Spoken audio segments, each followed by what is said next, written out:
Intuition is a dangerous thing. Intuition is a dangerous thing. Intuition is a dangerous thing. Last time, y'all arrived at the Olympian Holobeam Array, and you started conducting some early interviews, just talking with some of the people here, getting a tour around the lab. Some of you sort of split up and checked out different places while you weren't being directly supervised by the lead researcher here. But so far you haven't uncovered a ton out of the ordinary here. There is this weird computer, this that they call D, which seems incredibly advanced, especially for 2006 when this is taking place.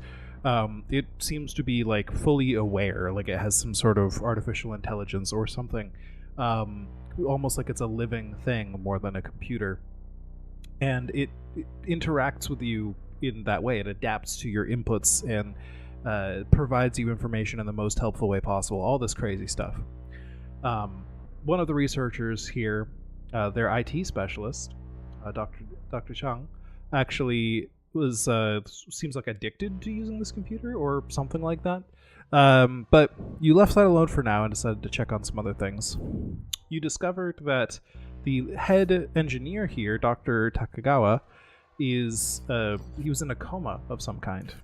And after performing a bit of a medical examination, Agent Hestia, uncovered that Dr. Takagawa was radiating ultraviolet light somehow. And yet this radiation was not being picked up by the Geiger counter she was sent with, but it is extremely concerning. His body temperature is very high and all of that. Other than that, I don't think you guys uncovered a whole lot. Does anyone else remember something happening that I'm forgetting? Perhaps the notes. High Tide had a whole vision quest thing. This is true. That did happen right at the end, and I will get to that. But did anything else happen that you saw with your eyes and felt with your hands and whatever? We uncovered the power spiky stuff. True, yes. Every single instrument in this place seemed to record some sort of spike in its data at around the same time that the power spike happened earlier. The power surge happened earlier and took everything offline. Yes, so that is sort of a weird anomaly in the data, but all the other researchers here are pretty convinced that this is probably due to the power surge, but you haven't really spoken with the head engineer to confirm if that would be the case because he's in a coma. Other than that, yes. Didn't the power spike also happen at 3 o'clock when something happened? There was a power spike around 3 o'clock that was recorded, but I guess the other piece of timing information you uncovered was that they first turned on their recording at exactly 10 a.m. when all of you had a vision at the same time, which also caused a power spike. So there are some weird things lining up there with the timing, yeah. Other than that, yes, Agent High Tide had another vision at almost 7 o'clock, 7:15. And if anyone wants to note down the time, they can once we get back in game. But at almost 7, Agent High Tide experienced another one of these visions as all of you felt something disturbing, reality changing in some way. You felt this shift through your body, much like when you saw visions before, but only High Tide had a strong enough will to push through that and actually see the vision that was being shown him instead of his body just shutting out all of this overstimulation. And what High Tide saw was these same alien things, whatever they are, the beings from the octahedrons, just grilling him with questions repeatedly, asking him if he's experienced gaps in his memory, if he's experienced errors in his memory, if he's experienced anomalies, if he's experiencing things repeating, and so on and so forth. Just trying to get a lot of data out of him. It was very analytical. It wasn't like a conversation. It was like they were trying to probe you for information and trying to figure out details that they could use for something. Just very scientific questions. And after many loops of that same conversation happening in very similar ways, you eventually emerged back into the current present time inside this lab, the Olympian Holobeam Array, surrounded by your fellow agents, with this agent, this Dr. Takagawa, still asleep on the couch. Or at least he was, because as we pick up with today's session,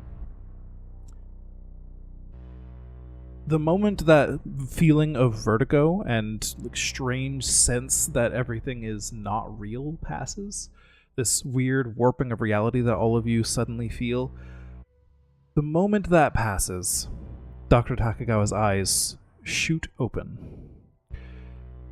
He starts to try and speak, but his mouth is very dry, and he starts to try and move his mouth around to try and get saliva around to dry his mouth, and just reaches out a hand and kind of tries to speak, but everything's just too dry for it all to work.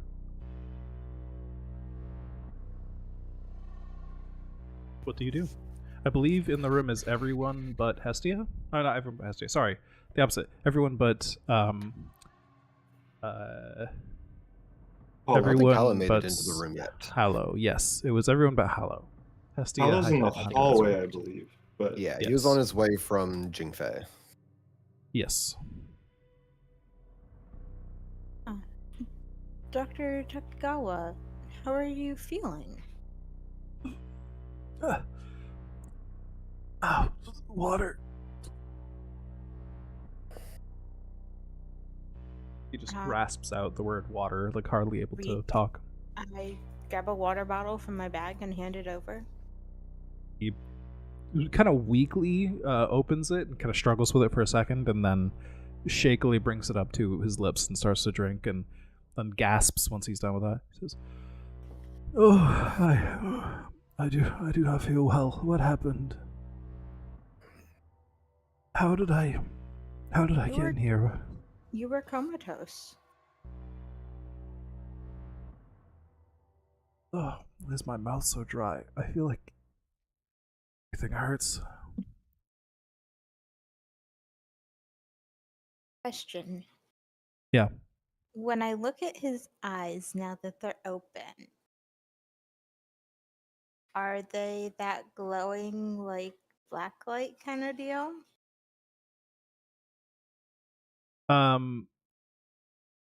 They are not. No. It's not. Maybe if you turned out the lights or something, you might be able to see. But in the current light, it's not like a. Mm-hmm. You're not sure. It's not like an obvious glow if it is there currently. Okay. Speaking of, he says, when did it get so dark? Could somebody turn all the lights? I can't see anything. Are on. It's not nice to play pranks. Come on. I look at the other, like his coworker. Yes, Dr. Jamie Campbell is in the room with you. She goes, oh, well, that's not good. Dr. Takagawa, the lights are on. I can assure you this is not a practical joke. This is, oh,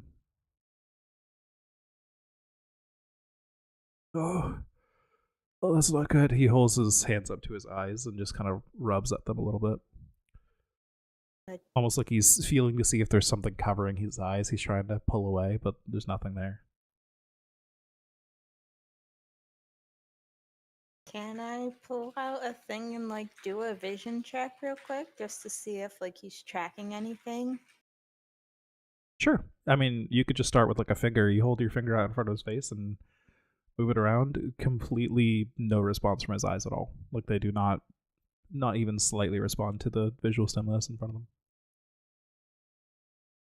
Like push a burst of air at them. Does he blink like normal? He does blink like normal. Yeah. He says, what are you doing? Stop that. This is not the time. In another life, I was an ER nurse.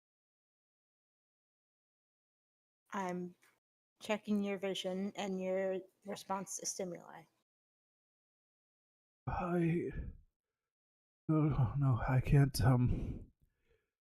I can't see anything. I need to go to a hospital. I need to get out of here. I need to.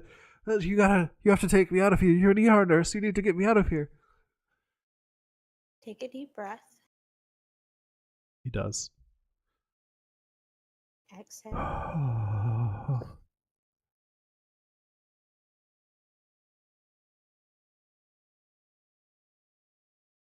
Let's sit you down first and make sure that you're not having an episode of some kind, okay? He's still laying on the couch. Okay. Yep. Can Hollow kind of show up about this time? Yeah, I think so. So Hollow will walk in and seeing that. So he clocks it, but he's also kind of got kind of an idea about what he was, he was out here looking for High Tide because of the weird computer he just saw, and he knows High Tide works on computers. So comes in the room. At this Hey, point, you've go ahead. seen me turn around, and I'm sitting back down at the computer, checking the data logs to see if there was another power spike just now. There was another power spike at exactly 6:46:16.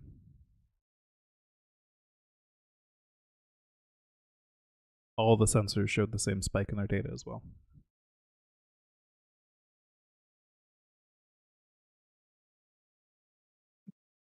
Interesting. What was Hallow doing again? Sorry. He's coming in. Hey, High Tide, you might want to have another conversation with the IT tech. She's got a fascinating computer over there. What do you mean by fascinating? I You'll can know come when you take a see look it. at it. Well, the computer is quite impressive. Yes, it incredibly swift at processing and really a work of genius. We're glad to have it. Dr. Campbell chimes in. Dr. Campbell, is there any way that we could temporarily disable the sensor on that computer? I had some questions for it, what I thought were fairly basic, but it couldn't even answer yes or no to one of them, and that seems unusual to me. I'm afraid you're not cleared to be using the computer in the first place. But no, we cannot do this. You can't or won't, because it may be critical to our investigation here. You have to that take computer it up. has information that is, relevant to the power spikes going on, and it can't answer because it's got the sensor applied. Then that's a problem. D is a product of our parent company. They own it, they control it, they administrate it. It's all their business. I don't think I even have the permissions to get in there and remove any of that. No, I wouldn't know how to in the first place. Which is why my friend High Tide here might be able to. No, absolutely not. You're not cleared to use the computer.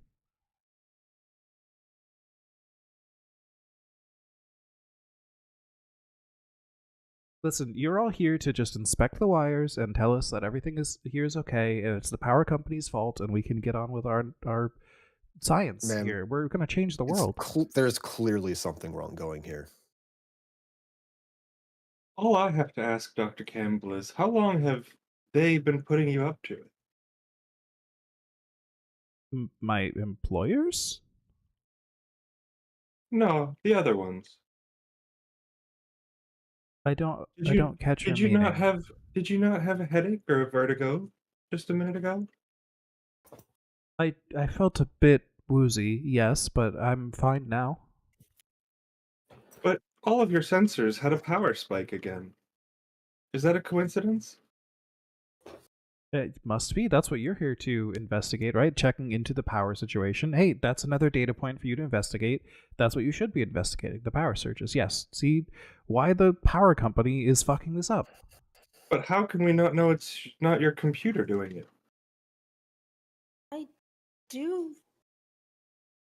Power surges don't normally cause nausea in humans. It was a coincidence. I'm sure it wasn't the same moment. Or wake up people that are comatose. Wait, this man was comatose? It was Yes. comatose. And he has since woken up without his sight. So there's some form of exotic particle in the air here, potentially released by your experiment, that is affecting people physically. And you think that there's nothing wrong, and these power spikes have nothing to do with it. Is that the case, Dr. Campbell? Well, if anything, the power companies not supplying our power properly could be interfering with our experiment and causing all sorts of problems. Yes, who knows? Such as radiation leaks that are not detectable by normal means, No, there causing shouldn't nausea be. in all the humans No, that we're are not also dealing. currently here. We're not dealing with anything radioactive. No. But there's clearly something in your experiment that is affecting everybody here. I don't see how Whether that the could be the power case, but if it is, then, well, clearly we are onto something magnificent here, and we need to dig deeper. I don't think that's safe, but we'll continue to confirm that. Yes, you can take your notes and continue your investigation, touching only what you're cleared to touch, and then you can go make your report. Those higher up the chain will decide what's best from there.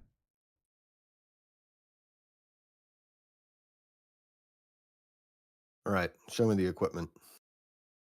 Let's get on with it then. Very well. The generator's out back. This is what we use, and she'll just start leading you out that direction. Hestia, High Tide, do you want to come with, or do you want to stay inside? Hunter, I would like it if you could come with me. You'll come along. I would like to stay and observe Dr. Takagawa and ensure that he doesn't lose any other senses. Yeah, say I'm staying with Hestia as well, but I'm gonna put my hand on Hello's shoulder to kind of hold him back a little bit and whisper to him like, did you have the vision too? No, but I felt something weird. So That I had computer a seems way too intelligent. I saw them. They were asking me questions All right, be on your guard. and they were talking about the time loop, so there's something going on here. All right. See what we can do about the scientists. See if you can, Come to think of it, Get- sorry, not to interrupt you. yeah, see if you can get over to that other computer, D. Talk to Jing Fei. Maybe you can get some more out of the computer than I did. There's the server rack in there too.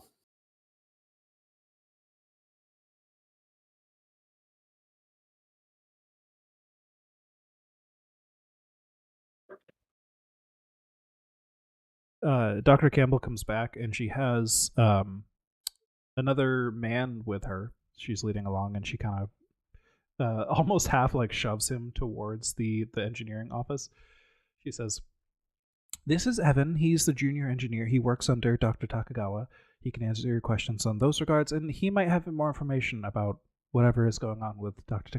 Takagawa. He's the one who found him, after all. So, Evan, these people are here to investigate from the Department of Energy. Please cooperate." And Evan will just nod along, and he looks kind of nervous, like he just is constantly like shifty and looking around and stuff, and looks a little sweaty, but he's just like he's a wiry like Caucasian man, and he's just kind of like thin and nervous, and he is just kind of absent-mindedly humming a little bit as he approaches, and then like cuts it off before he speaks, so then goes back to humming. Hi, I'm Evan. Do we recognize that humming? Or does Hallow recognize that humming? I guess, because he heard the song in his vision. Give me a sanity check, Ooh, boy. because yes, you do recognize that humming. Pass. Okay. You recognize that humming but it has no effect on your sanity. You feel like that momentary pass of like, ooh, that's weird, but yeah. All right. He It is clocks the song. that super hard. Yep. Hi, I'm Evan. Hi. Yeah, I'm the one who found Dr. Takagawa. Were you there when he collapsed, or did you find him unconscious? No. I found him in the atrium. Okay. Can you describe that for me? Describe the atrium, or describe finding him. Timeline, date, like I need to know Oh, when yeah, of and course. in what condition you found him, how you got him here. Before you go into that, I was going to lead one of you out back to see the generator, right? Or Yep. multiple of you, whoever's coming. Very well. Let's get this over with as quickly as possible. Thank you. And Dr. Campbell will lead whoever is following her out back. Is that just Hallow? Hallow and Hunter, I believe. Yeah, Hunter's following. Okay. So the two of you will follow her back. Then we'll start back to Evan giving you this conversation. So Evan will go over the details. Say, yeah, it must have been, I don't know the exact time that he collapsed or anything. I only know when I found him, but it was while we were getting everything back up and running again this afternoon, just a couple hours ago. I went in to check in the atrium because we were trying to just do a second check and make sure everything was properly calibrated and properly aligned and all of that before we started recording again. And that's where I found him. He was collapsed inside the atrium.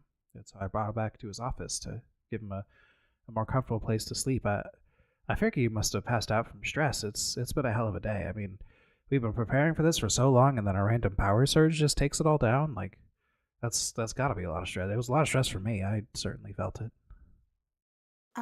Was there any sort of anything around any indication that he could have suffered a blow to the head?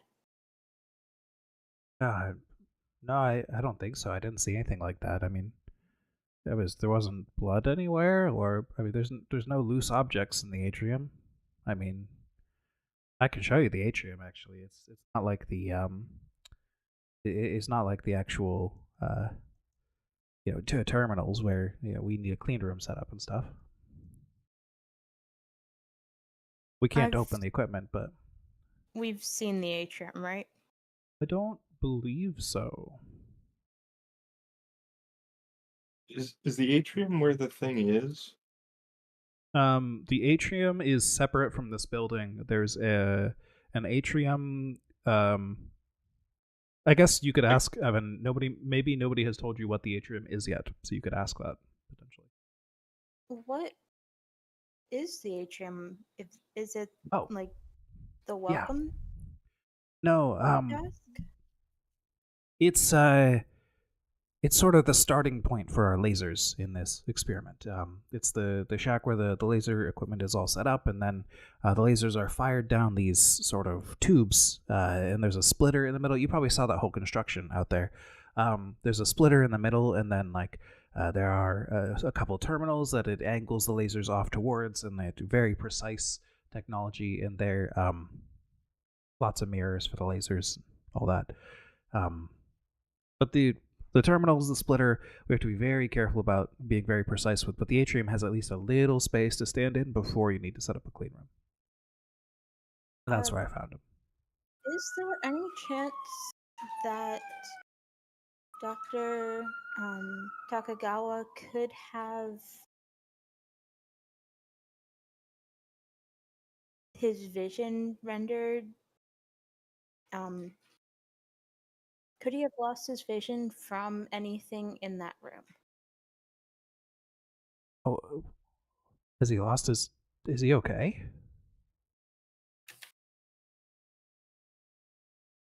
I mean, I'm sorry. Sorry.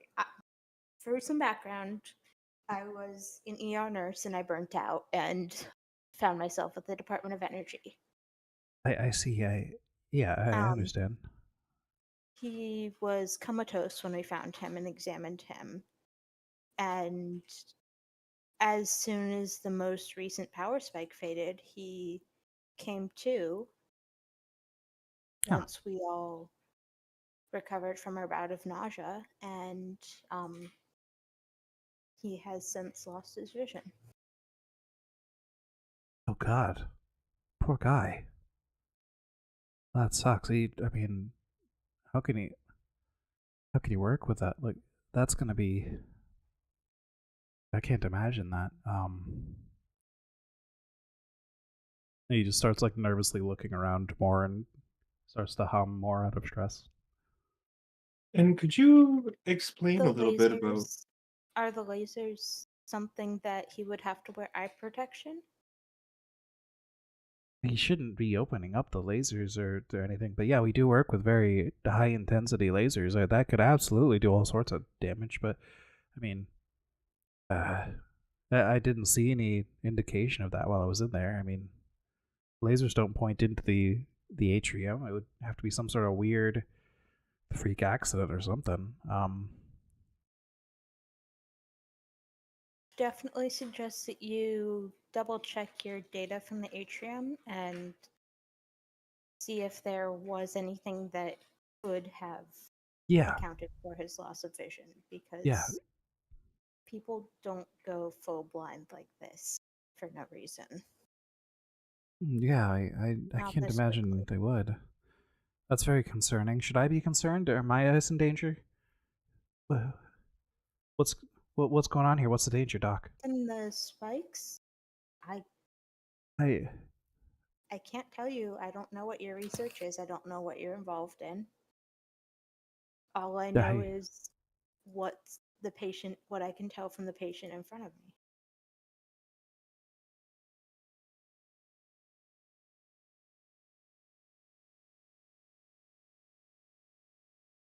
he just kind of hums nervously again. Are you able to explain to me a little about everything you are monitoring with this data collection? Because the spikes seem to be correlated with the fit of nausea that we all just experienced. Well, I could get I could get killed for telling you this, but uh, you see the casing for the laser array itself uh, is extremely expensive. The laser array is all extremely expensive. So nobody's allowed to really open that without proper clearance, of course. So I can't show you any of that.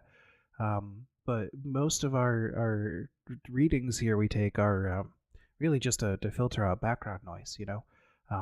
Seismic activity, or radio waves and so on. Anything, it's random bits of radiation that make their way in here from the sun and stuff. Like, we just need to make sure that none of that interferes with our very precise data collection from the actual lasers. I don't really know what they're doing with the laser data so much. That's I just try to make the laser within specifications. Well, do you know if this equipment is radiating anything? Or is No, I this shouldn't be. spike in the data all out exterior background, as you say, noise? That's very strange. I don't think it should be doing that. I think if there was a power surge, we'd just see all the data kind of cut. I don't think it should be having a spike like this. But uh, maybe he kind of rubs his forehead, like maybe we don't have it set up correctly after all. Maybe this is all our fault. Maybe we don't have this working right. Maybe it's not calibrated. Maybe we don't have it working. It's not, that shouldn't be happening. That's not right. We did something wrong. So are He you just comfortable with it still running if you've done something wrong and it's hurting people?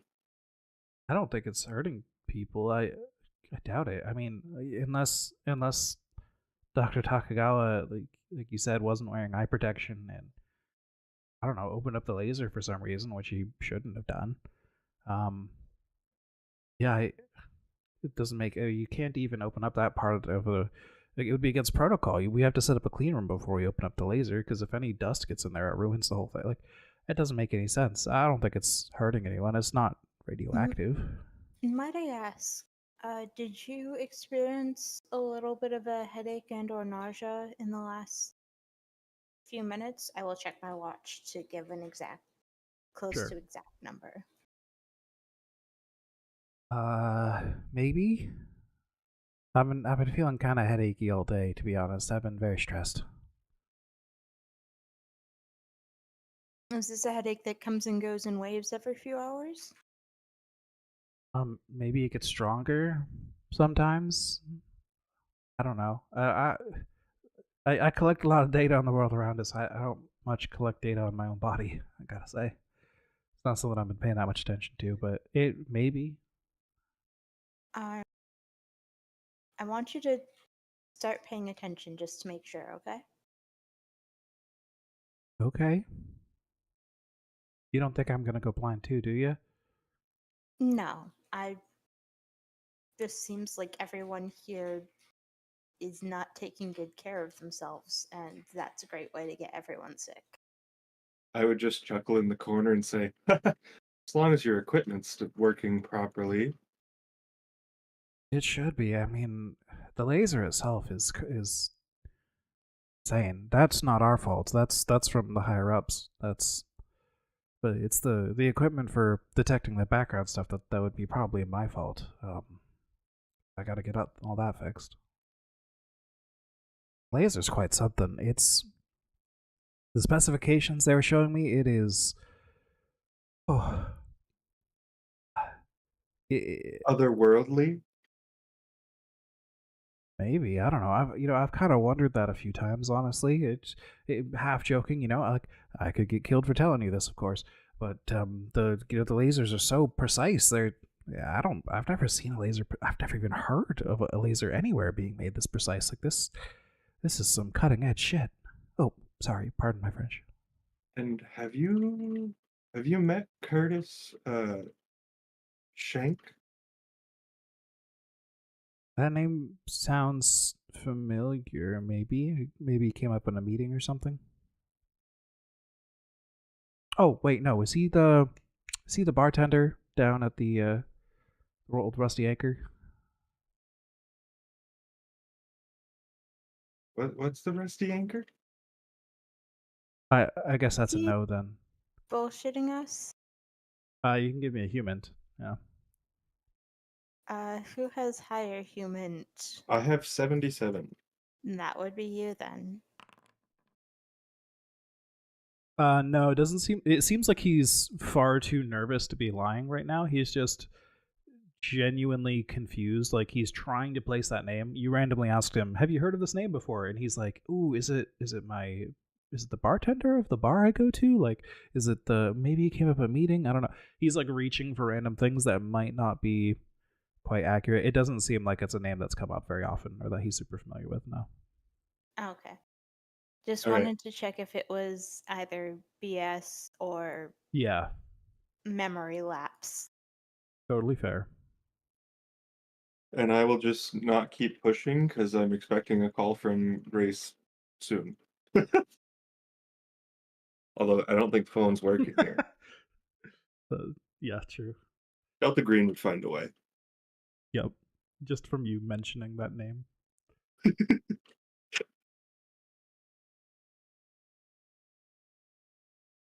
Dr.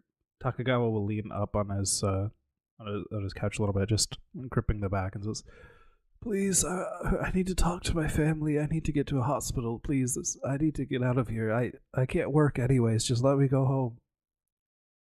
I'm taking your vitals so I can make sure you're clear for transport. Okay. Can I talk to my family? Do you have cell phone signal in here?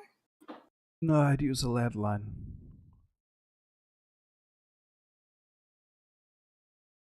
Let me see if I can. Is the landline within arm's reach, or is it? Yeah, I think he'd have a phone right on his desk.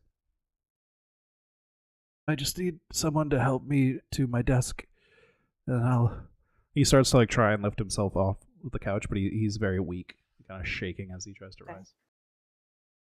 I would like to take his pulse, check his other reflexes, look in his mouth, look in his ears, whole deal. Is he Yeah, looking? give me. Sorry. Is he looking pale and sickly like the space people? No, not pale. In fact, maybe a little red. And as you go to take his pulse, your hands like are uncomfortably hot, like almost to the point of burning, but not quite as you touch him. I will also take his temperature. His temperature is far beyond what should be humanly survivable. Just all ballpark it and say 150 degrees Fahrenheit. He is extremely warm. Gesture to whoever's in the room with me if there's anyone. Well, do you try to keep it from Evan, or do you just only showing high tide? Because Evan's there with you too. Yeah. Sorry, yes to showing it to Evan, or Yes to keeping it from Evan. okay. Just like kind of looking meaningfully at high tide. As you give that meaningful look, Evan starts to walk over, like, "Yeah, here, I'll help you. I'll help you to the desk," and starts to move in that direction. Hold up. I don't know if he's clear to move yet. Can you wait until I finish my examination? Okay. Can I make the call for him then? I know his family's number. We've been Yeah. Yeah. Dr. Takagawa seems to settle down a little bit at this. Rests back on the couch. So Evan will head over to the phone and punch in some numbers, and we'll just hear him slowly talking in the background, or quietly talking in the background while you guys have whatever conversation you're having. Angle the thermometer so that you can see it. That's not good. I will whisper. Dude, Takagawa, you're running a bit of a fever right now. Then get me to a hospital, please.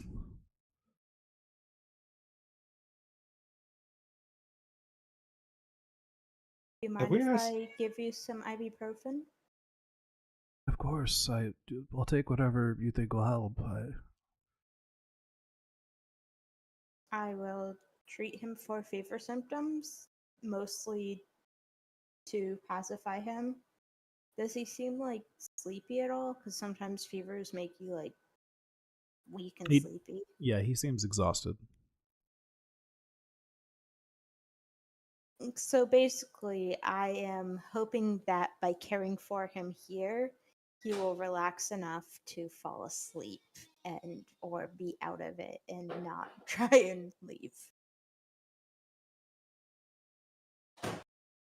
Yep, makes sense. I don't know if you want me to roll for that, but that's where I'm going with this. Sure, let's roll for it. What do you want me to roll? Do you have like pharmaceuticals or something, right? Are you trying to? I have pharmacy. Yeah, so there you go. Let's go with that. Oh, I could also just like give him something that has a sleepy component to it too. Yeah.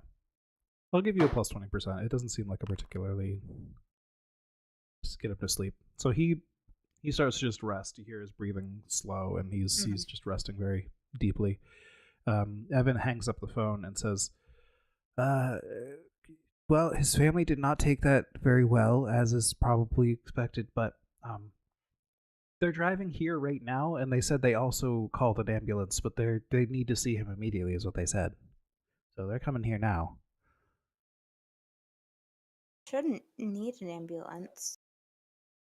So they just told me what they did. I didn't call the ambulance. They did. Okay. You don't think he needs an ambulance? You said he has a fever, and I mean he lost his. What do you mean he doesn't need an ambulance? Look, with insurance, if he can get to the hospital by being driven by somebody, he can get to the hospital and get in just as quickly. and there's nothing that an ambulance can do for him that I don't have here. And Evan, also think about it. If something is causing this, and maybe we're all in danger, you've just brought his family here and put them in danger. Do you think that's a good thing?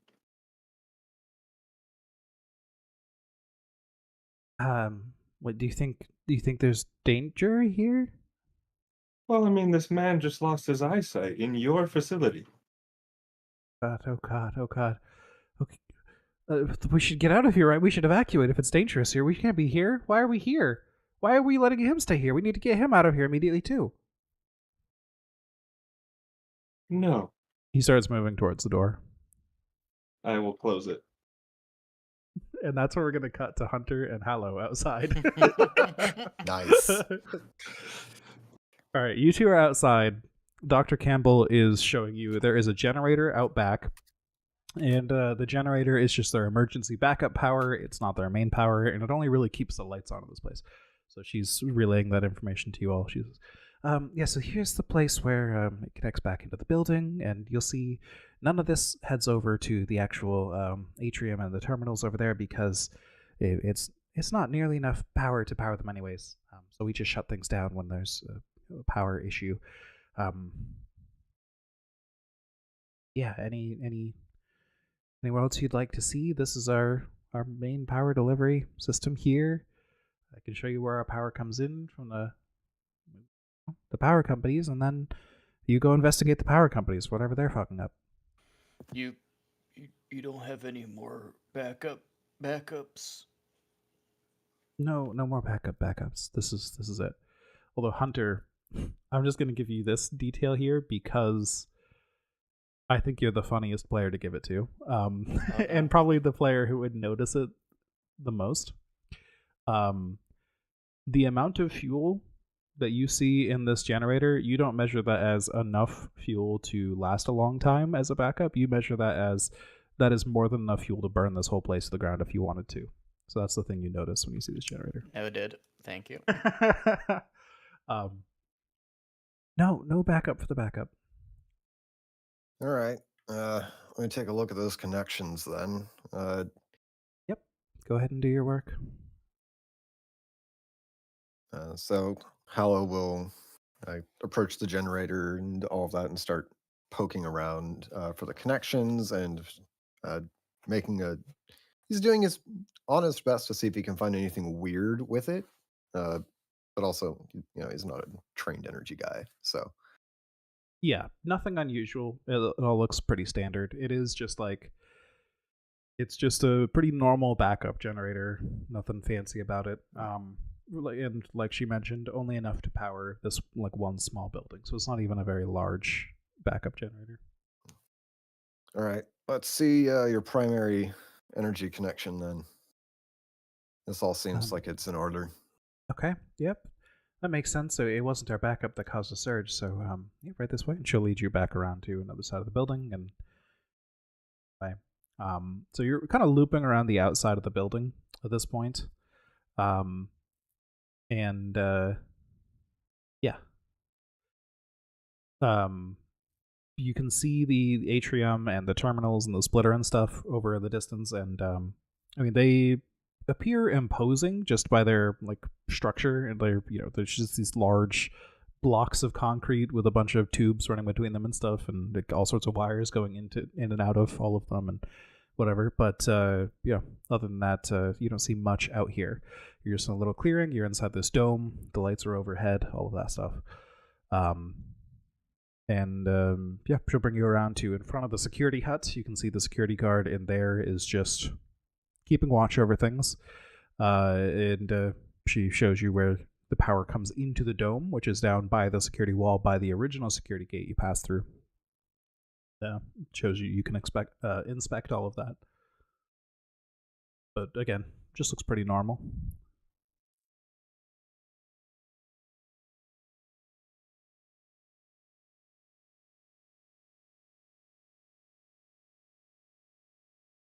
While inspecting all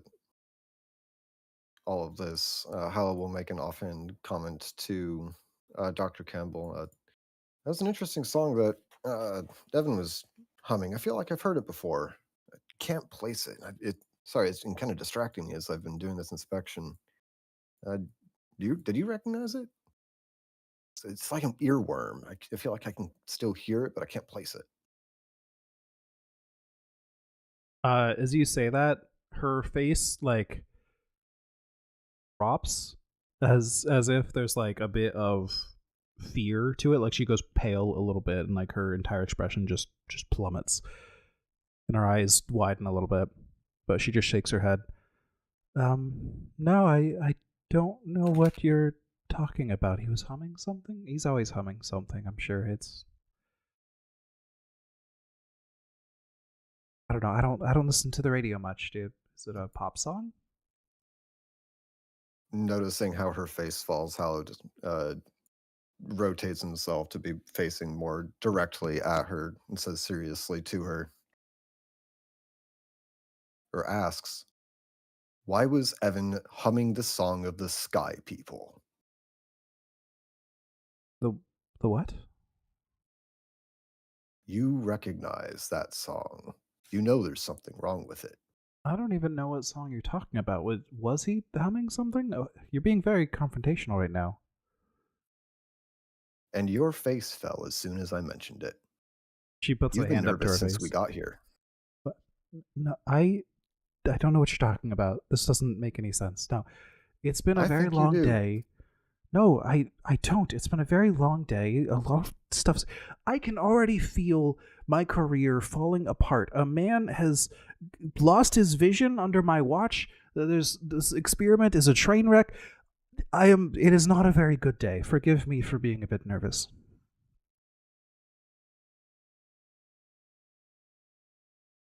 I just want to get this inspection over with so I can get back to cleaning up this mess and getting everything back on track. I don't know what you're talking about. I don't know any song. I don't know any weird nonsense about sky people. What even is that? No, I don't know what you're talking about. And you can give me a Do human I toll believe if you'd her? like. Yeah. Yes. Strangely enough, she actually seems genuine. You're starting to piece together that perhaps there's some unconscious, like repressed reactions that are happening here, but she is not conscious of what she does or does not know relating to all this, right? Like there's absolutely some sort of reaction there, but she didn't even realize that she made a face. She didn't even realize that she had a reaction to the song or anything.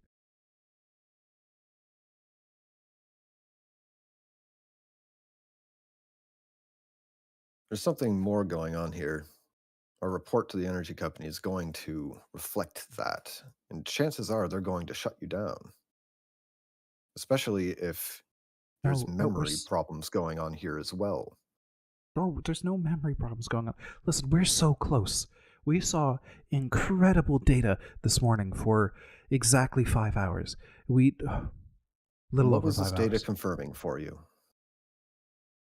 It was incredible. I could spend my whole lifetime figuring out what that data means. Look, I'll show it to you. I'll show it to you. You'll see how incredible the data is. We can go to D. I'll let you use the computer. You can look at the data. We'll have D process it for you. It's far more than we expected. I don't know what it means yet, but we're going to find out. And let's do that. Okay. Yeah, right up here. Come on. Hello, Eyes Hunter. Just falls. He allows Dr. Campbell to get a little bit ahead and kind of falls back to Hunter. Just be ready. She I've been just nothing caved. but ready since we stepped in this place. This Keep is an eye. not my specialty. Trying to act like I'm some kind of whatever you guys are acting like. I feel like I'm being watched every direction. I feel like something's gonna go wrong every second. I just need something to happen so I can do something about it. Keep an eye on the guards. Once we get inside, things are probably going to start happening very quickly. Especially if that data is as otherworldly as we think. All right, I'll keep an eye out.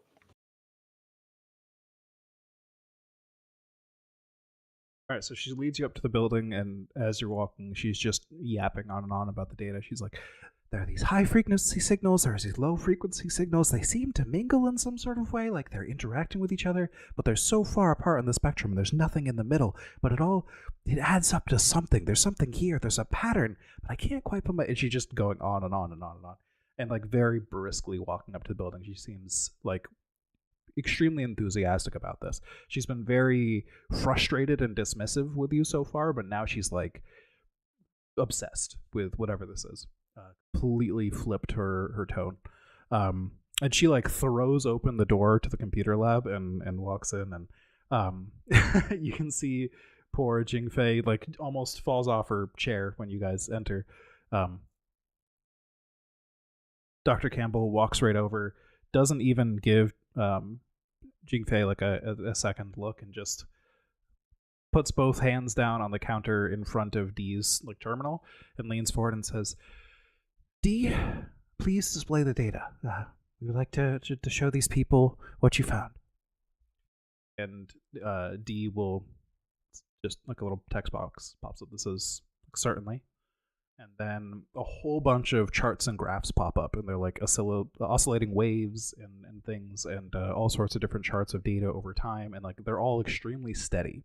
You notice instantly there is like no noise to this data at all. It's extremely precise, which is so unusual. You might think like they might fit this data to a trend and then like figure out where that data turns into some kind of signal from there and like do all sorts of filtering. No, this is literally every single dot on the data point fits the curve exactly, and it is a perfect frequency representation of these multiple different frequencies overlapping and stuff. Dee has performed an incredible feat of filtering here, or the data is incredible to begin with. Seems like maybe both.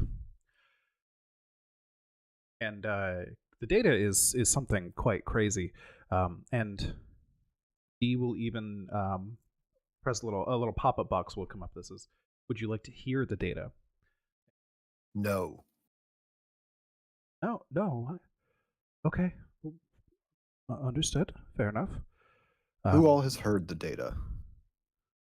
Most everyone in the lab. We were very excited to share it around. It was quite a feat. I mean, this is incredible. This could tell us. Did the data sound anything like Evan's song? Maybe that's what. Maybe it got stuck in Evan's head. It's a weird tune. Maybe. I mean, this is. Can you blame him? Can you blame us? This is an incredible discovery. This could be the discovery of our lives. This could win us all Nobel Prizes if this leads to something incredible. I wouldn't fault anyone for having that sound burned into their mind. Burned into your mind, you say? I mean, just from the sheer the excitement of it all. I mean, listen, I get it. You're not scientists yourself. You're investigators. I understand, but this is more than I could have asked for out of my life's work. You have to understand. A pop-up box appears on the computer again. It says, I have reinterpreted the signals with greater accuracy. Would you like to review them and tell me whether they are clearer? This is behind Dr. Campbell, who hasn't seen it yet.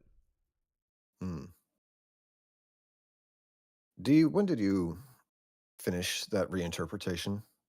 Can you give me the timestamp? A text box pops up that says just now, and then it enters a specific timestamp when you amend that to your statement, and it's at the exact moment a few moments ago, right when the text box popped up.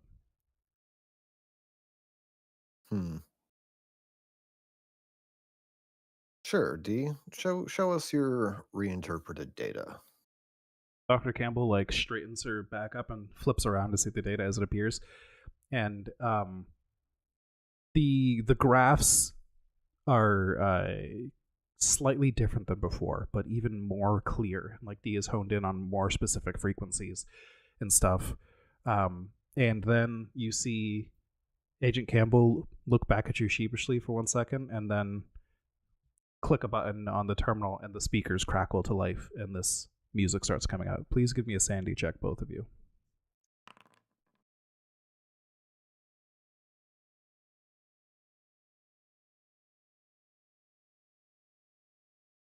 Sandy test from Hunter as well, please. Thank you. Sorry, I couldn't get you're good. sheet open.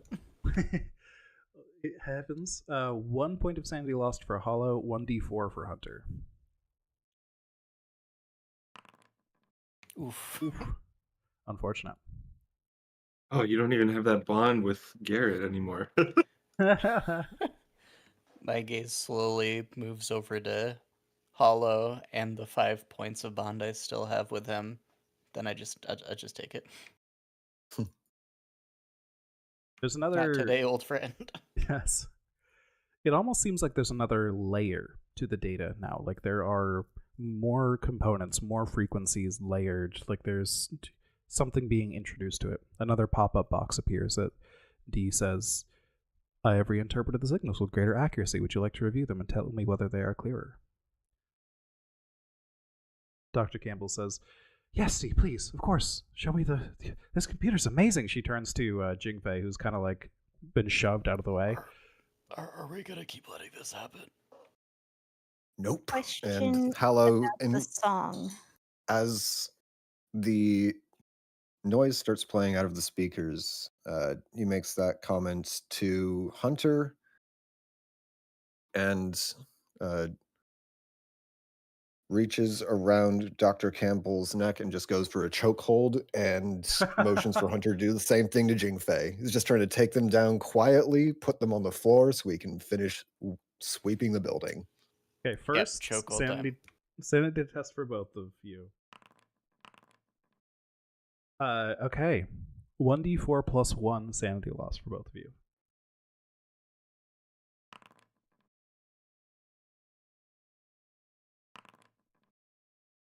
And what was your question about the song, Hestia? I wasn't there, but could you describe it for everyone? Oh, sure. Since Campbell did play it, and I want to know. Absolutely. It is weird music, but it definitely registers as music. And it is the perfect soundtrack for both of you to be committing hyperviolence in this moment. No, it is a low frequency pulsing, like a beat, but it doesn't have rhythm in the same way a beat does, not like human music at least. It is a thumping, repeated, rolling thumping. The thumps rolling into each other at different low frequencies all over the place. They sound distant, they sound close, they sound all around you. There is a high-pitched whining, which, now that the signal has become clearer, is multi-layered. There are multiple instruments, if you could call them that. More like, they sound almost more like the raspy screams of some very distant voice. A melody that, again, tracks as no human melody. The notes don't align to any human scale of music. They are just frequencies, but in an undeniable pattern, yet so complex that you cannot fit the entire pattern in your brain, yet somehow it still tracks as a pattern. You don't know why your brain tracks it as a pattern, but it does. It's as if this music is revealing to you a secret. It is revealing to you something you always knew but you hid in your mind, something that you did not dare look at for fear of it being true. That is what you hear coming over the speakers. And as the two of you in that room are suffering this sanity loss, this weird experience of vertigo overcomes you again, and you may go for your chokehold rolls. That'll be unarmed combat or athletics for either of you, or both of you. And I am shunting my I'm shunting my 3 sanity loss onto my bond with my one-sided bond with William. Okay. I am angry that he let this happen twice, I guess. Like Yeah. I'm kind of letting him take the lead, and he just caused a lot of psychic damage to my brain meat, and that doesn't make me happy. Understandable. That's a pretty fair reaction. And that's probably part of the reason why I critically failed, I would say. Possibly. And yeah, you do take that from your willpower as well, and both of you failed.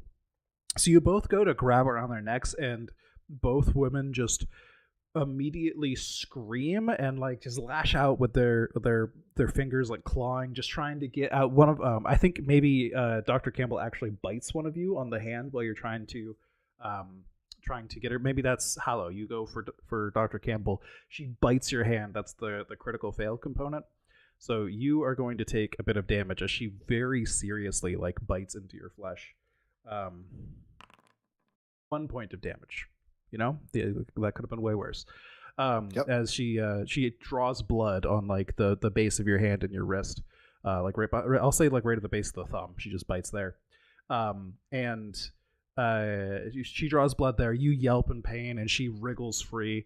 Jingfei was on a chair already, and she just kind of slides down it until you don't have leverage anymore, Hunter, and she gets away. And both of them just start like coughing and choking, and they run across the room. They like burst open one of the doors, yelling for help. Hestia and High Tide, you two hear this down the hall. This sudden panicked yelling and screaming. And Hallow's hot on their heels, pulls out both guns and aims them down the hallway. Oh God. All right, we're doing this. I pull out my gun too. They are Nothing running could down the possibly hallway. go wrong. Yep. And are you guys And just Hallow starting starts to shoot? unloading. Okay. Hunter follows suit. I think Hestia's just like freezing. Or I guess Alright. digging in her bag for something. Anything. The irony about this as well, I was about to ask Hestia if she has something to make Evan go to sleep, and if not, I was going to pull my gun anyways. Oh God. So you hear these shots ring out down the hallway. High Tide, are you taking this as a signal? Yes. So you're taking out your gun? Yep. All right. Evan hears these shots, and he kind of ducks low to the ground and brings his hands up over his head like, what the fuck is happening? Then he sees you draw your gun as well. Are you aiming it at Evan or at Takagawa first? Evan, Takagawa is asleep right now. Yeah, that's very logical and murder machine pilled of you. So you aim it at Evan, and he just holds his hands up like, "No, what's going on? This doesn't make any sense." And you just hear more shots ringing out down the hall.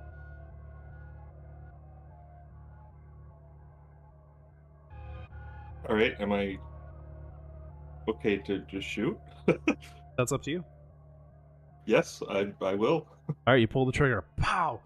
He slumps to the floor. As we don't see the bullet wound, but as his head hits the floor, we just see blood start to pool out behind him, and his eyes remain open, his mouth open as well, as he was trying to speak, and he's just no longer moving. His face starting to get pale. Hestia, can I get you to roll a sanity check from violence, please? Yep. Oh, so close. I'm sorry, I just executed someone in front of you. That's 4 points of sanity loss for you, Hestia, as you just witnessed the murder of someone innocent, even for a good reason. I am going to project that onto my twin. All right. So roll a d4 to see how much you project, I think is how it technically goes. There you go. So you project 2 of it. Okay. Back in the hallway, Hallow and Hunter, you guys are just taking shots here. Since they had a moment to scramble ahead of you, I think I will call for rolls from you two, unlike High Tide, who had a clear shot. Oh, son of a bitch. It was a Can I roll nice twice roll. because I have 2 guns? No. Aw. I don't think so. I think the roll already kind of accounts for I hold my gun out and pull the trigger a few times anyways, so you just miss, but Hunter does land the shot. Who are you aiming at, Hunter? Jingfei. Jingfei. Okay, so you take out Jingfei. She's running down the hall. It wasn't a critical success. It was a success, though, so roll damage. We'll say you don't get like an instant headshot, but you might just kill her anyways. Pistol's a 1d10. Is that right? Yeah, they're Yes, no they're a lethality. 1d10. If you put it in your equipment, you can just roll the pistol. That is true.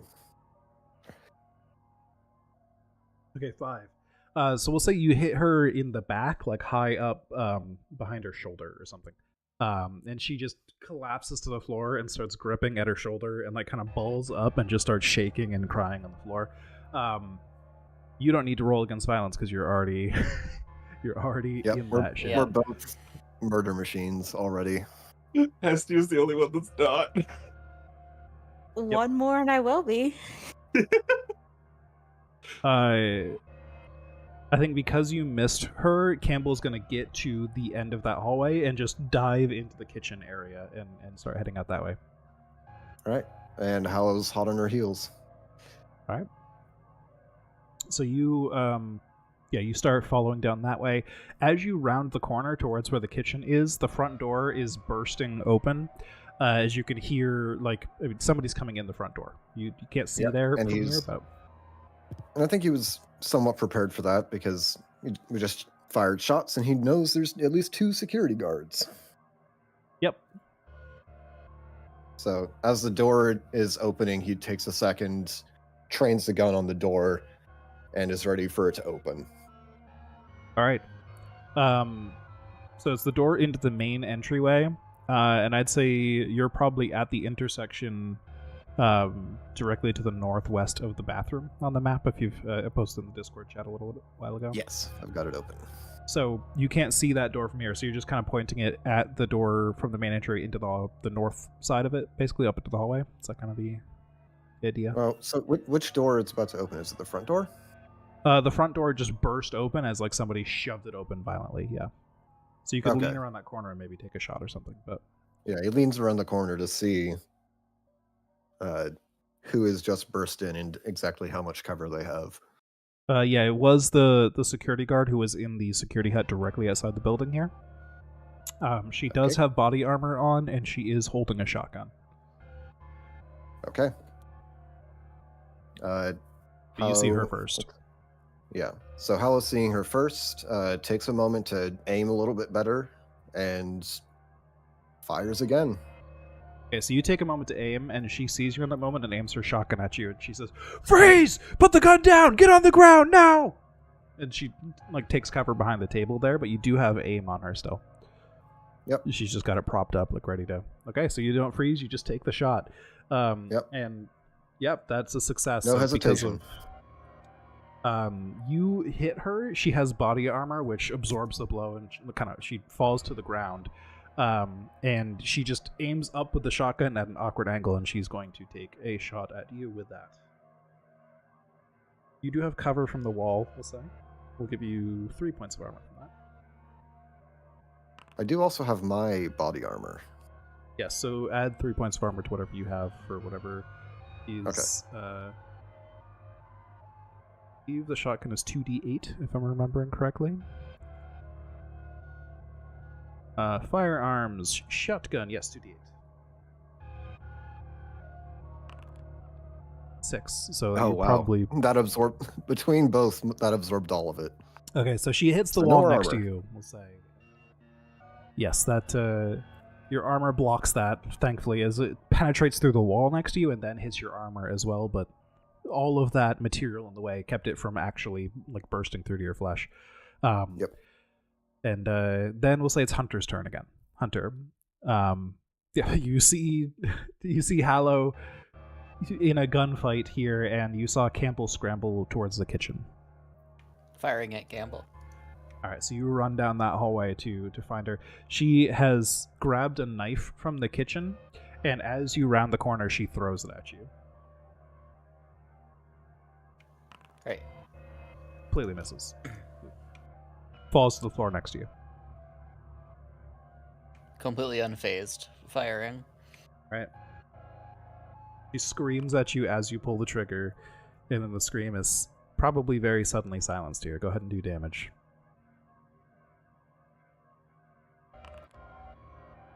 Yep. That's enough to knock her unconscious, but not dead. Just from the shock of the pain. She hits the floor and just, again, is kind of curled up, clutching the wound, and it does not seem fully there at this point.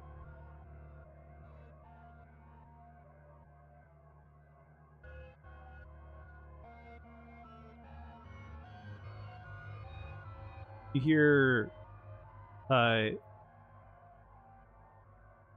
hear a car approaching from outside now that the gunshots have settled down.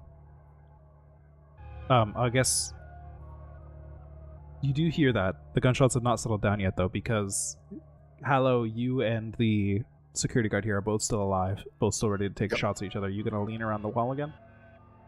Yep, he's gonna lean around the wall and take another shot. Okay. Uh-oh. Oh, no. I think I'm dead. Maybe. Critical failure. There is a table for this for suggested options here. I don't know that you are going to... I think the easiest one here is she gets a shot on you and you don't get a shot on her. I'm just going to say this is going to be represented by her hitting you as you round the corner. She was ready for you. So I'm just going to roll Okay. damage. 9 points of damage. She hits you with the shotgun. I'm unconscious. Hallow falls unconscious. Hunter, you hear the blast of a shotgun from one room away from you. High Can Tide. Hestia Unfazed. be running out? Yes. Hestia, this is very familiar to the vision you had before of many bodies around you. High Tide, you also have a moment to move here. What are you doing? Save me. So at this point, I've probably heard 1, 2, 3, 4, at least 4 to 6 rounds having been fired other than mine. Oh, probably more than that even. Technically, in Delta Green, like, a round of shooting your gun can involve several shots of just like, I'm gonna just rapidly shoot my pistol a few times, stuff like that. But yes, a lot of gunfire. When I head out, do I see anybody from my squad down? Yeah, yes, Hallow is in the hallway, not moving, on the ground, with some blood starting to cover the ground behind him. Can I get there and do first aid? Sure, you can roll first aid. Shit. Okay, it wasn't a critical failure. It just seems like in the moment you're so panicked by the gunfire around you that it's hard to focus, and you're gonna need another round to try again. High Tide, what Okay. are you doing? I am going to stay at the door of the engineer's office because I don't know if the security guard can see me there. And if she Yeah. rounds the corner, I'm going to take a shot. Okay. She actually moves towards the kitchen where Hunter is. So Hunter, you hear her slow footsteps as you're like tucked behind a corner in the kitchen waiting for her. You get the jump on her. What are you doing? Taking a shot? Taking a shot. All right, we round the corner. 69, nice. Nice.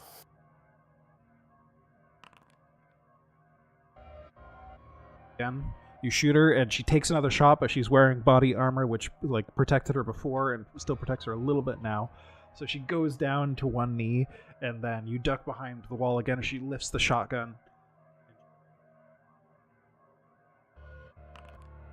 She succeeds. Are you wearing body armor, Hunter? No. Okay. Well, that is 7 points of damage, reduced by 3 from the wall. So 4 points of damage. That hurt quite a lot.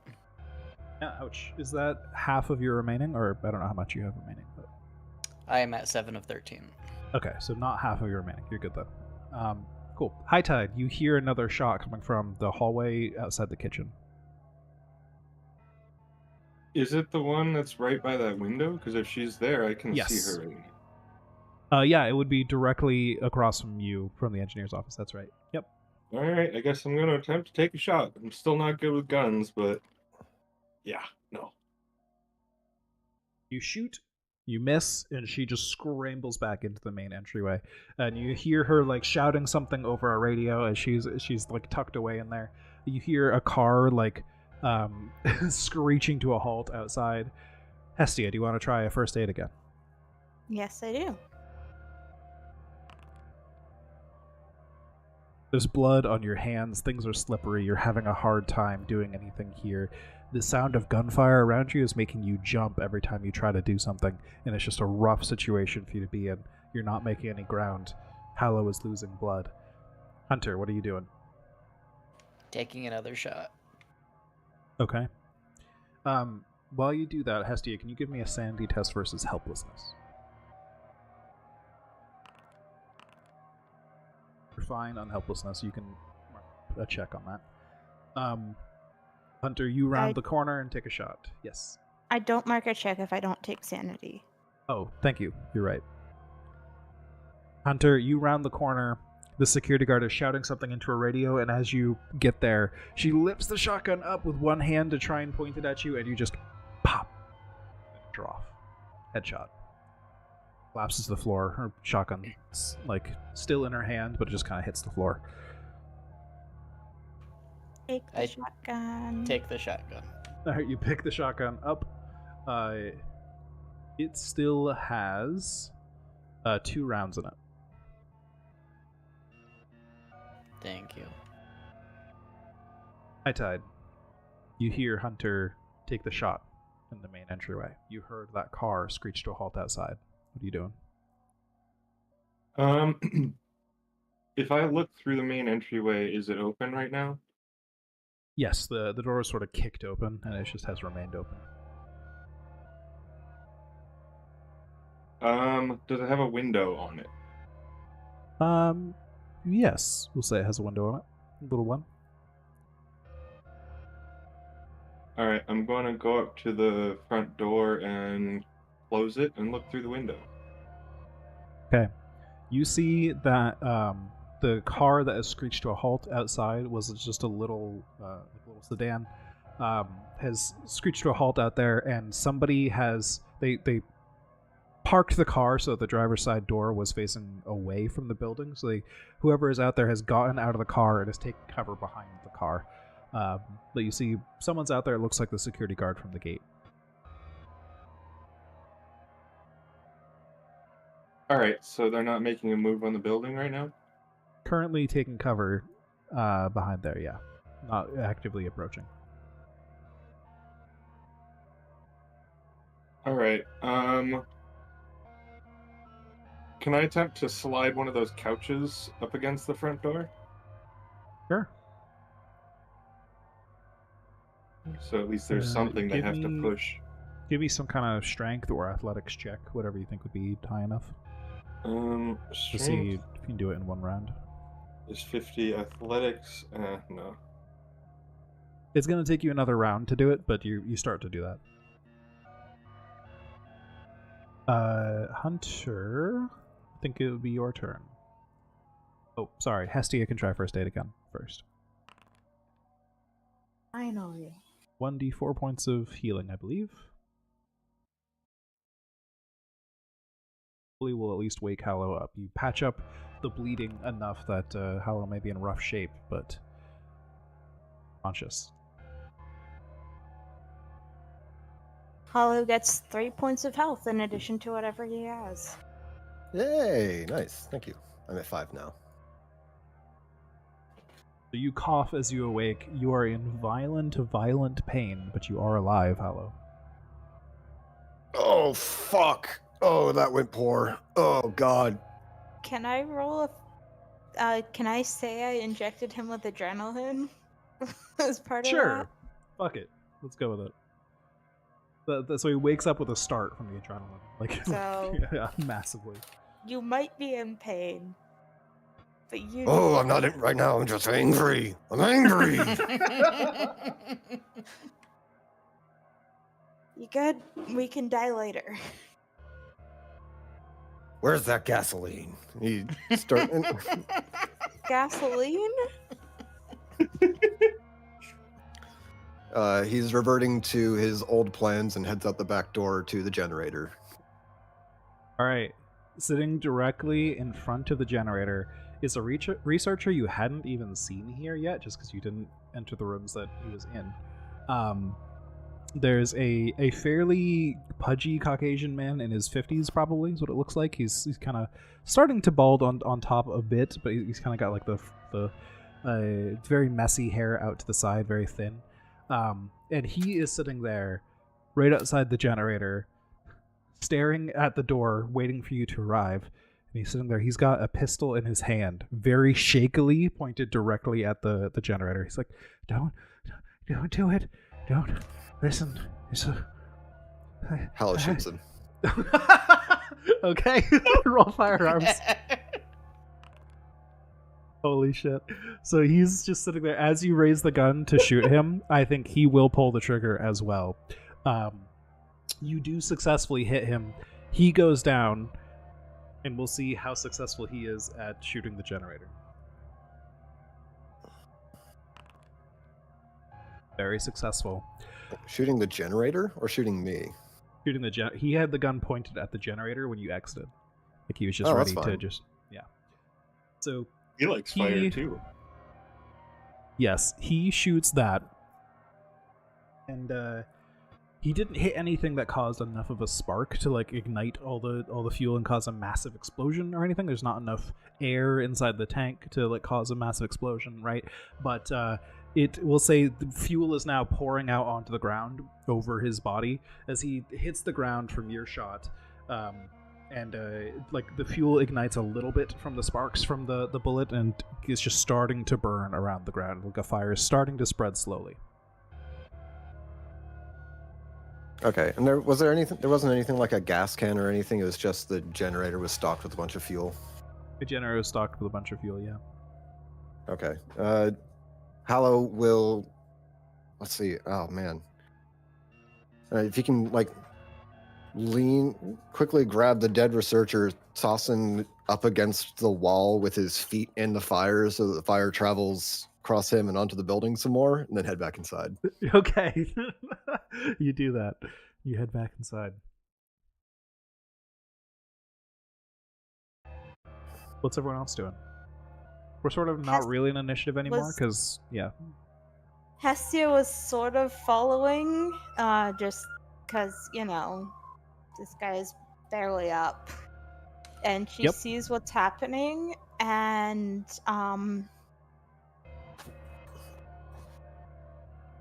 she takes all of her antiseptics and starts dumping them on the floor. All right. Alcohol's flammable. If we're doing this, she's going to contribute. Absolutely. Anything she has that's flammable gets poured around. So you have to start spreading the fire. Hunter's like barely physically holding on here. So he's first going to do his best to reload his pistol. And then although he's been really trying to avoid it, he's going to use the exaltation of the flesh. Ooh, okay. Unfortunately, he has almost no willpower. So he can only use the very first tier of it. Okay. So he's now down to 1 willpower. Isn't that like a breaking point or something? Is there a separate breaking point for willpower? I believe getting down to not a breaking point, but something like that. I can see what you're going for. Yes, I believe you have an emotional breakdown upon reaching 1 or 2 willpower. Yeah, that sounds right. Panic attack, basically. Because I remember it happened to me, I think, once. Yes, you have a minus 20% on all actions until your willpower rises above 2, because you are having an emotional breakdown actively. Mm-hmm. What does it look like for you to do the exaltation of the flesh? Are you tracing runes on your flesh? Or... Yeah, he, ever since the intrusive thoughts began, he can, like, he always feels the symbols and sigils, the lines connecting different parts of his body just under the skin, so he has to expose them. And so he does. So you do so, and yes, you can feel this strength start to take over. Like, you got hit a little bit earlier, I mean a lot of it really, by that shotgun earlier, and that pain starts to fade from you. It feels like a trivial wound. Like, this was something that happened to your flesh. It didn't really happen to you, and like your flesh is just your armor. All this weirdness. You start to feel this disconnection from your body, and that makes your body tougher in some weird way. And you feel stronger. So that takes you about a minute. So while you're doing that and while the situation is ongoing, what's everyone else doing? Did I have my second turn of putting the couch by the front door? Yes. Yep, you can slide that over. And then after that, I'm gonna try to go over to the computer that has D and try to get a map of the hollow array itself. Okay. So like there's a prompt and you can ask D whatever. So what do you say? I would like a map of this entire facility, please.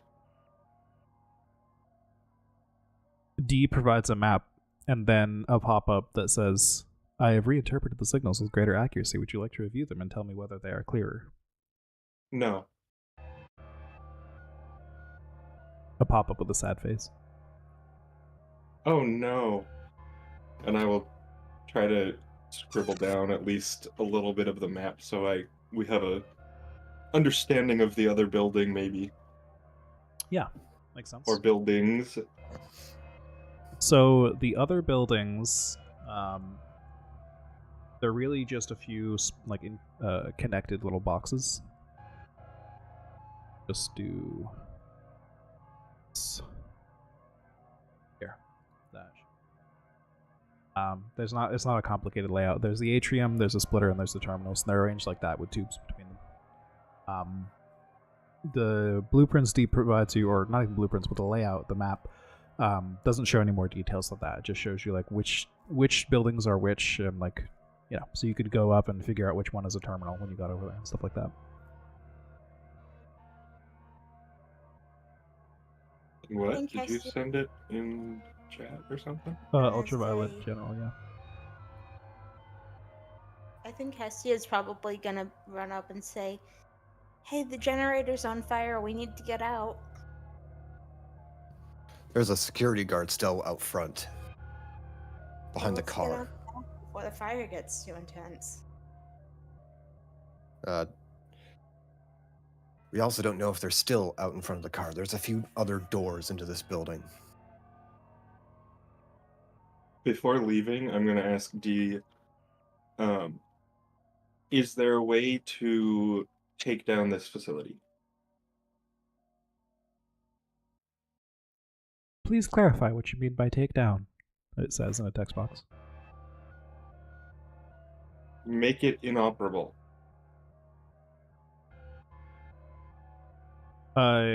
D will respond with a text box that has like a few different options on it, basically.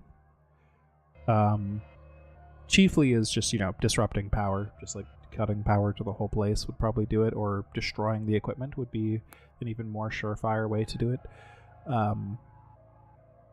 Yeah. Alright, I guess I'm going Hello. to go over to the server rack and start ripping out wires. Nice. Hallow is also going to start joining in on ripping apart the server rack. All right. I think Hestia is going to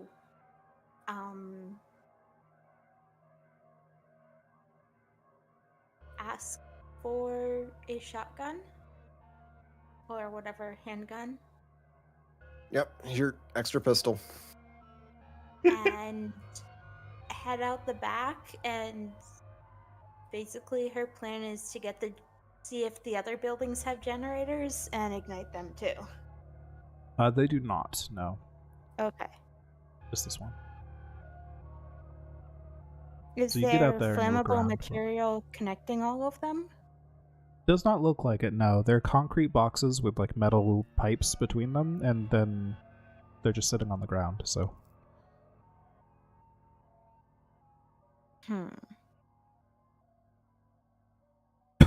At this moment, everybody, please give me a power times 5 test. Oh no. Please fail, please fail. Yes. Oh, Everybody who fails loses 1d4 willpower points and an equal amount of sanity.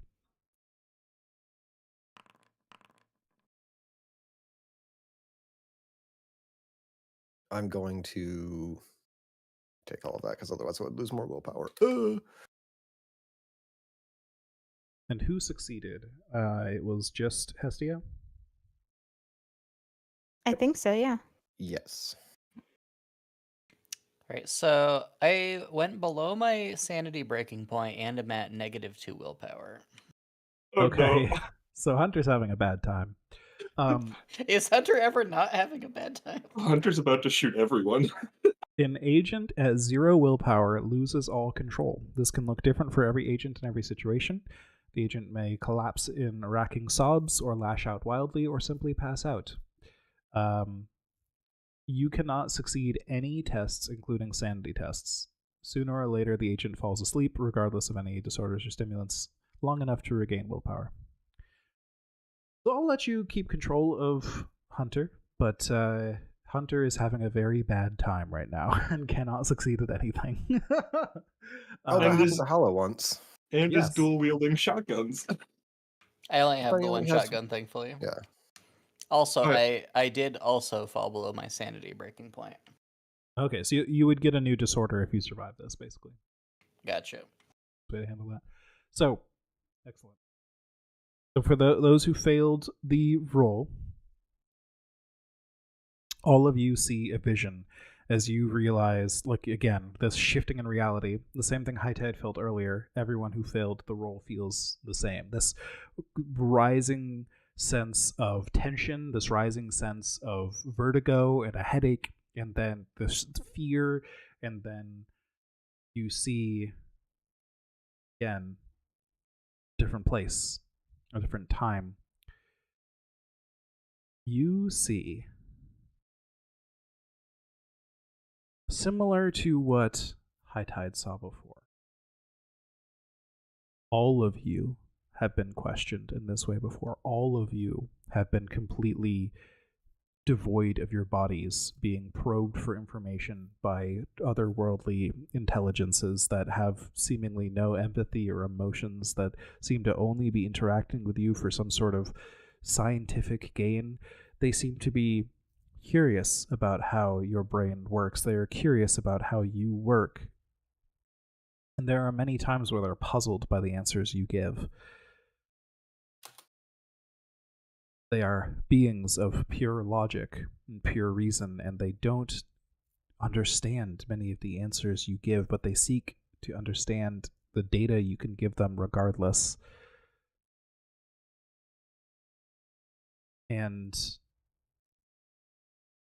at the end of it, the end of this vision, they all ask you if you have heard a song before, and they play you the song.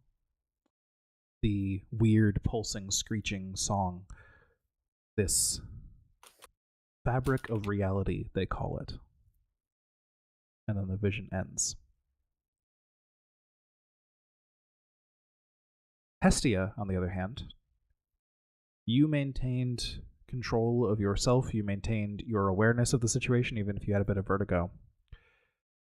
And as you're standing outside, you have the perfect viewpoint to see somebody who was not standing there before suddenly is. There is a researcher in a lab coat holding a pistol who is just kind of standing in the open field between the building and the atrium and stuff, only maybe 10 meters away from the atrium.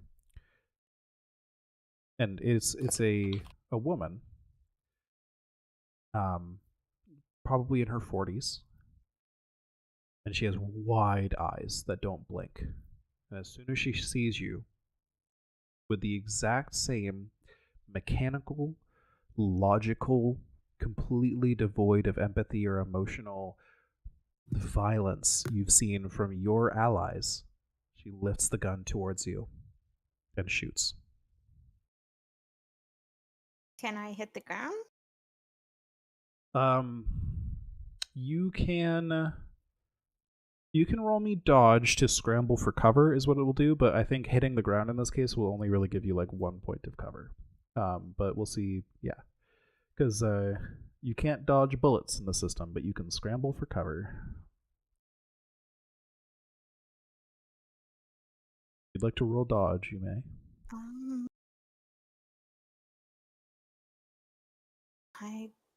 I'm not good at physical stuff. Ground very well then. Don't get a point of cover from this. Fortunately, she misses her shot. She raises the pistol up towards you. You hit the ground, not quite fast enough, but doesn't matter. You hear the bullet just like wing off the ground next to you as she misses, and without missing a beat, she clicks back, readying another shot, and lifts the pistol up towards you. In that moment, are you just trying to scramble out of there?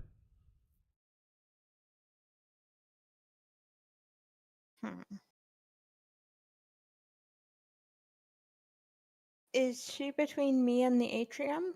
Yes, she appeared about 10 meters away from the atrium.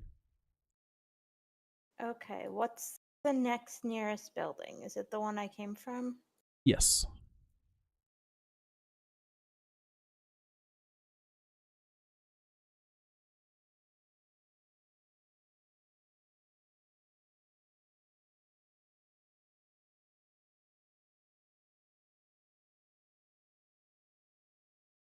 Also give me a sanity test for witnessing somebody appear out of thin air.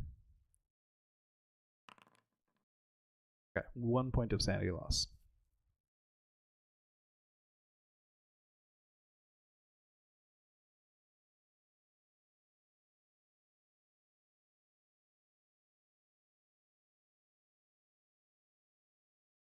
So are you scrambling for the building then? I didn't hear if that's what you're I'm doing. trying to figure out what I want to do. Okay, you have a 'Cause split second building here. is- You're under gunfire.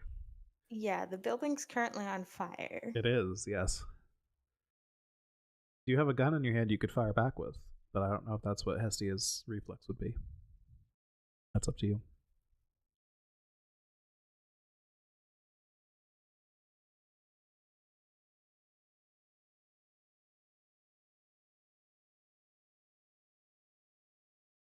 I think Hestia is going to shoot wildly as sort of a Hail Mary, sort of a distraction, and charge towards the atrium.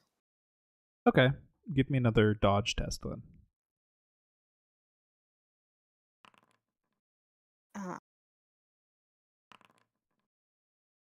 Okay. Oops, wait, did I scrolled up too much? No. There we go. Fortunately for you, it does not seem as if this researcher is particularly good with a firearm. She misses again. But again, your shot wildly up into the sky or off at a random direction does not seem to distract her at all. It has the same cold, mechanical, killing nature that you've seen before, and that has terrified you before. Give me another sanity test for violence. Your gunfire. Okay. 0 points of sanity loss there. He misses you again. You scramble up. You're near the building now, but again, this whole wall is starting to be on fire. You could try to tackle your way through the door and maybe catch on fire yourself. What are you doing? Atrium? She was going What was towards the atrium, was what she was saying, I think. Yeah. Oh, you're going past the researcher to the atrium? Yeah, I was kind of like shooting sort of at them and charging towards the atrium. Okay. I completely misunderstood the situation then. So, if you're charging past them, they're not going to shoot at you. They're going to attempt to grab you. They're just going to not let you past. So, if you're trying to run past, contextualize that then. That's my mistake. She fails to grab you. She like tackles at the air, misses you, and you manage to break past. Actually, no, you failed your dodge roll as well. You both failed, so she does not get you, but also you do not get past. You're kind of at a stalemate. Is the situation. How long has gone by, and how many cords would Hallow and I have pulled out at this point? Because Oh, you're just ripping and tearing at this point, and you've done a lot of damage to the servers and stuff. Yeah. And hearing the gunshots outside, Hal would probably, in the back, probably head towards the door to see if he can contribute to that situation at all. All right. And as you guys are ripping and tearing at the servers, I need you both to give me sanity tests as D starts playing the music unprompted. damn it. fucking computer, man. Piece of shit ass D. This time, there are even more layers to the music than before. 1d4 plus 2. Sanity.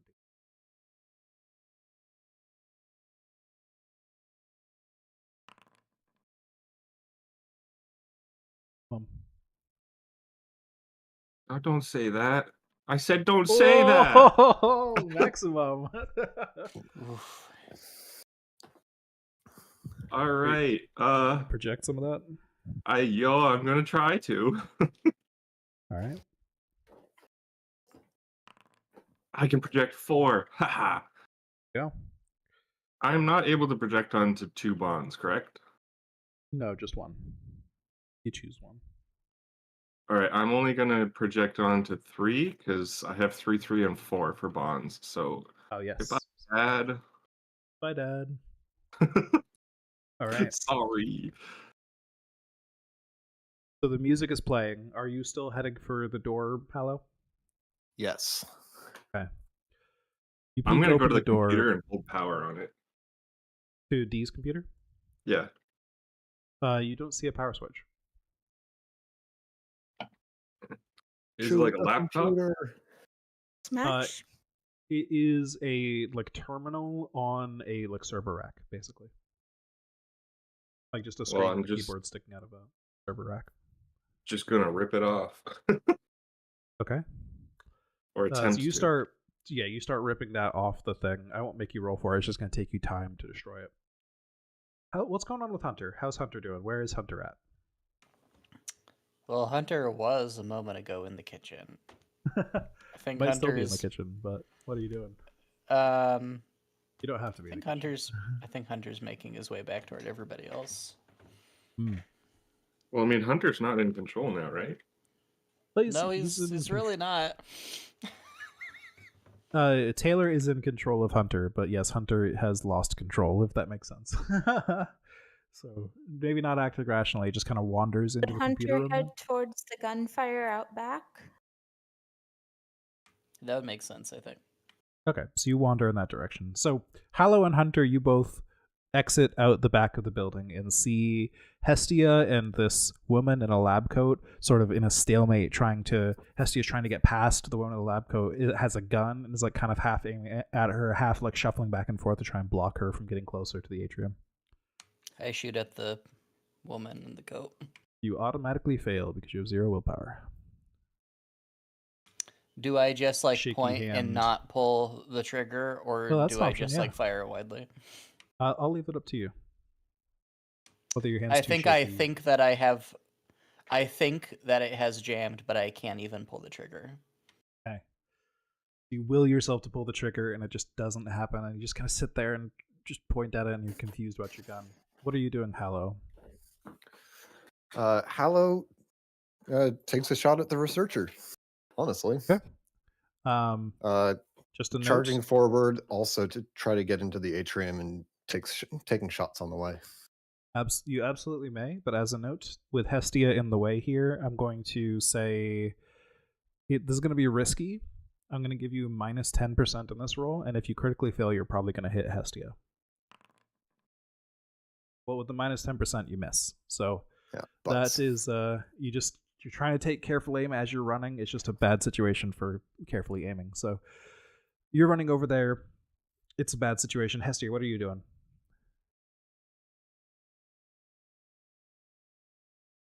Can I gut punch her to try and get her to reel away? You could roll unarmed combat, sure. She will fight back.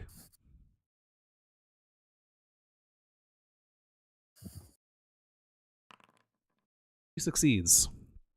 So as you go to punch at her, she moves more swiftly than a human should and like dodges to the side, grabs your arm as you would have hit her, and like bends it up around your back like in a hold, and then grabs around, like puts her arm around your shoulder and points the gun out at Hallow, using you as a human shield. She shouts at Hallow, the world is a tapestry. The world is not real. Hallow yells back, "No fucking shit! I've been across 3 different branches already! Sorry, Hestia. and shoots Just- again. All right, take the shot. This is going to be a minus 20%. You're fine. Wow. You land this incredible shot. Roll damage. Is this a handgun or a shotgun? It's the Just the handgun. handgun. Hunter has the shotgun. Ah. So yeah, you hit her with this. It does seem to hit her, and she shrugs back from the shot, but she doesn't like drop Hestia or anything. It's like she doesn't notice the pain or anything like that. But one of her arms, you shoot her like maybe in the shoulder or something where you can see her. You don't get a headshot, and that arm The kind of arm goes a holding little the bit gun? limp. We'll say it's the arm holding Hestia. That kind of like goes a little bit limp as Hestia is able to wriggle free, but she's still holding the gun out to you, Hollow. She just hasn't had a chance to shoot yet. Okay, so seeing that, he'll yell, Hestia, go! Run! Get to the array! I will do that. All right, so Hestia, if you want to roll dodge to scramble to the array, you can do that. And then, yeah, we'll see what the outcome of that is. Is there anything I can do to boost that? Oh, No. never mind. But you rolled it, so you're fine. So you scramble for cover and get to the door of the atrium. So you're gonna take 3 points of cover here, and she Can I is gonna take. get inside the atrium, or I just managed to make it to the door? I think that's as far as you can get in one turn. Okay. Is about 10 meters, so this makes sense. So I'll at you as you approach, and she succeeds. She's shooting at me, not the person who shot at her? Correct. Huh. Okay. Fortunately, she only barely clips the wall next to you, and because the wall was protecting you, you just get sprayed by some concrete dust and fragments that don't really do any damage to you at all. Did appear to shoot at you specifically when you got closer to that building. And she says, "No, it is death. It is death for us all." While she's turned around looking at Hestia, Howl's going to try and tackle from the back. All right, give me unarmed combat. She has spent her turn for this round, so she cannot resist. You tackle her. Meanwhile, it's Hunter still fiddling with his gun. High Tide, you're in the room. You rip the terminal off the server rack here. It begins playing music again, regardless. Give me another sanity test. The music is becoming more and more clear. 1d4 plus 3. Okay. I'm not going insane yet, but that's a breaking point. That would be a temporary insanity unless you project it as well. I thought that was 6. It's 5. I mean, I can double check for you, but I'm pretty sure it's 5.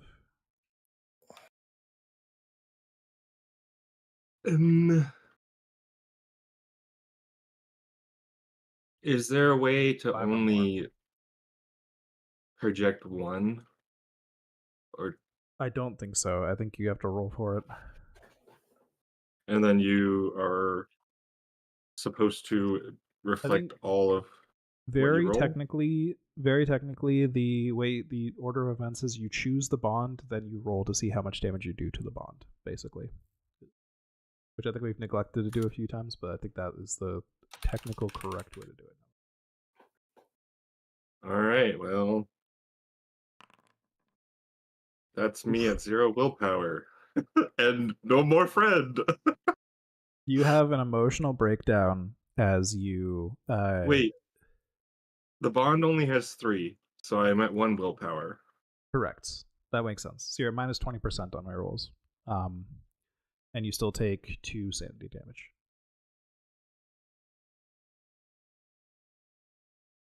All right, The 2 sanity music damage. is still playing from the server rack. All right, well, that's fine. I'm just going to run out of the building now. Okay. You just rush out of there. You burst out into the back and see this situation happening in behind the lab.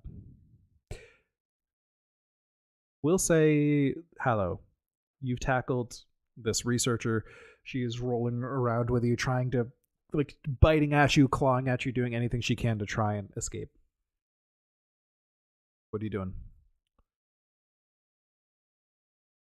He's just trying to hold them in, like, on the ground in a situation where they cannot do any damage. They can't aim their gun at anybody. He's just trying to restrain this person. And maybe like punching at them a little bit as they try to scramble around. All right. Can you give me a sanity test, please? Critical success.